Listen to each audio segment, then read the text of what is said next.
Hello friends, welcome to Quest Study. एक बार फिर से स्वागत है आपका आपके यूट्यूब चैनल क्वेस्ट स्टडी में।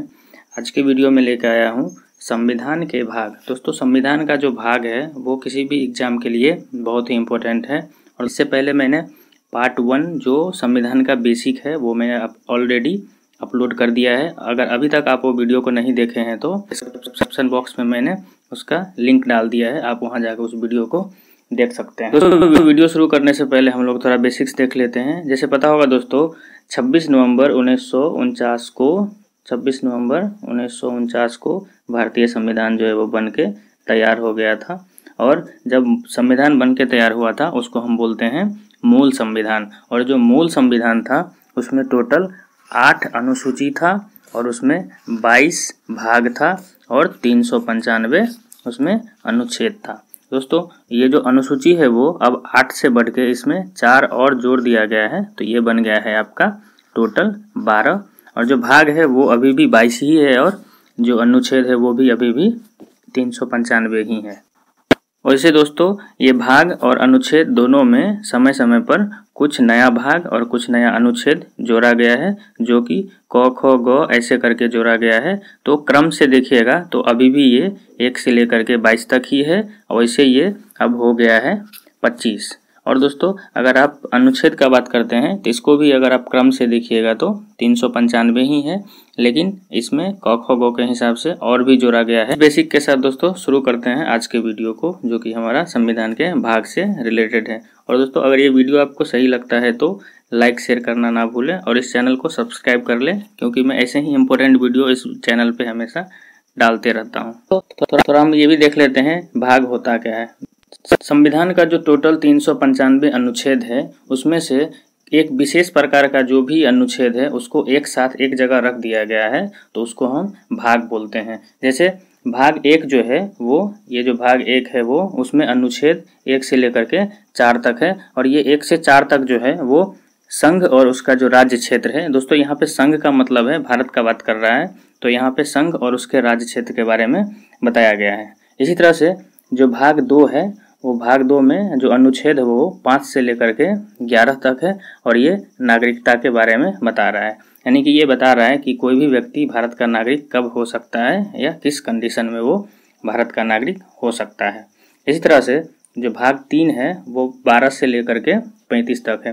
और दोस्तों, ये भाग 3 जो है ये बहुत ही इम्पोर्टेंट है, क्योंकि 12 से लेकर के 35 तक का जो अनुच्छेद है वो बार बार एग्जाम में पूछ लिया जाता है। और जो दोस्तों संविधान में सबसे ज़्यादा इम्पोर्टेंट अगर कुछ होता है एग्जाम के लिए तो वो होता है अनुच्छेद। अनुच्छेद आपको जितना भी याद है वो बहुत ही इम्पोर्टेंट रहता है।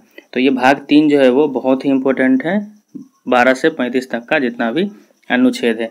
तो भाग 3 में मौलिक अधिकार के बारे में डिस्कस किया गया है। इसी तरह से जो भाग 4 है उनमें अनुच्छेद 36 से लेकर के 51 तक डिस्कस किया गया है, और ये राज्य के जो नीति निर्देशक तत्व है उसके बारे में इसमें डिस्कस किया गया है। दोस्तों, ये भाग 4 का जो क है इसको बाद में जोड़ा गया है, यानी कि संविधान का जो 42वां संशोधन हुआ था उसमें इसको जोड़ा गया था। और इसका जो अनुच्छेद है वो है 51 क है। इसमें मौलिक कर्तव्य के बारे में डिस्कस किया गया है। दोस्तों, जो टोटल जो मौलिक कर्तव्य है वो है 11, यानी तो भाग 5 जो है वह उसमें अनुच्छेद 52 से लेकर के 151 तक डिस्कस किया गया है, जिसमें जो संघीय कार्यपालिका है उसके बारे में बताया गया है। संघीय कार्यपालिका जैसे जो राष्ट्रपति होते हैं, उपराष्ट्रपति होते हैं, प्रधानमंत्री होते हैं, उसके बारे में बताया गया है इसमें। अगला भाग दोस्तों भाग 6 जो है वो 152 से लेकर के 237 तक है। इसमें राज्य के बारे में डिस्कस किया गया है। जो राज्य का जैसे मुख्यमंत्री होता है, जो राज्यपाल होते हैं, उनके बारे में इसमें पूरा विवरण दिया गया है। तो भाग जो 7 है वो अब समाप्त कर दिया गया है, ये इसको हटा दिया गया है। अब हमें पता होना चाहिए ये भाग 7 में क्या था जिसको हटा दिया गया है। दोस्तों, जो भाग 7 है उसमें था, जो पहले होता था, जो भारत के जो भी राज्य हैं उसको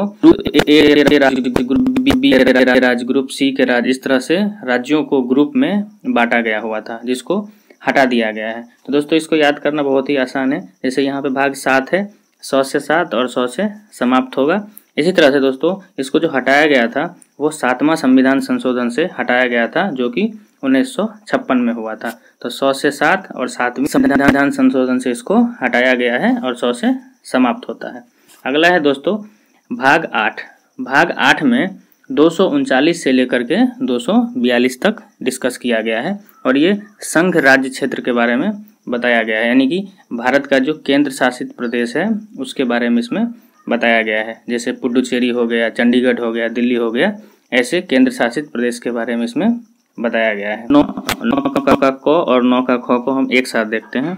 भाग 9 में अनुच्छेद 243, भाग 9 में पंचायत के बारे में बताया गया है। दोस्तों पंचायत जो होता है वो ग्राम लेवल पे शासन का एक छोटी इकाई है और यही जब शहरी क्षेत्र में होता है तो उसको हम बोलते हैं नगर पालिका। ये भी शासन का एक छोटी इकाई है जिसको भाग 9 के क में रखा गया है। और भाग 9 का जो ख है इसमें सहकारी समिति के बारे में बताया गया है। तो भाग 9 का क और 9 का ख को हम एक साथ याद करेंगे, पंचायत, नगर पालिका और सहकारी समिति। दोस्तों भाग 10 जो है वो अनुसूचित जाति एवं अनुसूचित जनजाति जो है भारत में, उनके बारे में इसमें बताया गया है। इसी तरह से दोस्तों जो भाग 11 है, भाग 11 में बताया गया है और राज्य का जो संबंध है उसके बारे में भाग 11 में बताया गया है।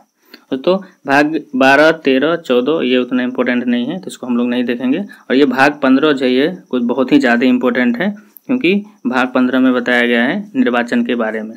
दोस्तों इसका जो अनुच्छेद है ये भी याद कर बहुत ही इम्पोर्टेंट है क्योंकि ये कई बार पूछा जा चुका है।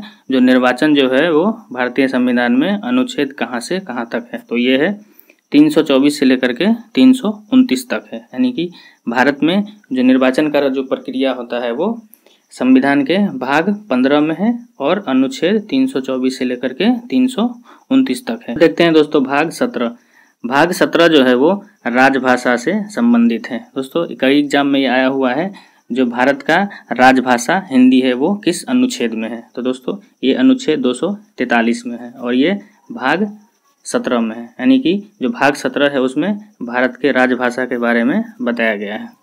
इसी तरह से दोस्तों जो भाग 18 है वो 352 से लेकर के 360 तक है और इसमें आपात उपबंध के बारे में बताया गया है। दोस्तों पता होगा जो भारतीय संविधान में 3 तरह का आपात के बारे में बताया गया है। ये 3 आपात उपबंध है, वित्तीय आपात होता है, राष्ट्रपति शासन होता है और राष्ट्रीय आपात होता है। दोस्तों ये जो वित्तीय आपात है ये अभी तक एक बार भी भारत में नहीं लगा है। और दोस्तों हमारा अगला भाग है भाग 20 जो कि इम्पोर्टेंट है और इसका अनुच्छेद भी इम्पोर्टेंट है। इसका जो अनुच्छेद है वो है 368, यानी कि ये संविधान संशोधन से रिलेटेड है। और दोस्तों ये जो संविधान संशोधन है वो दक्षिण अफ्रीका के संविधान से लिया गया है। यानी कि जो भारत में जो संविधान संशोधन की जो प्रक्रिया है वो दक्षिण अफ्रीका के संविधान से लिया गया है और ये अनुच्छेद 368 में है। ये अनुच्छेद बहुत ही इम्पोर्टेंट है और ये भाग 20 में है। तो आई होप आपको ये वीडियो अच्छा लगा होगा और जो मैं बताया वो समझ में आया। Thank you for watching the video and don't forget to subscribe the channel.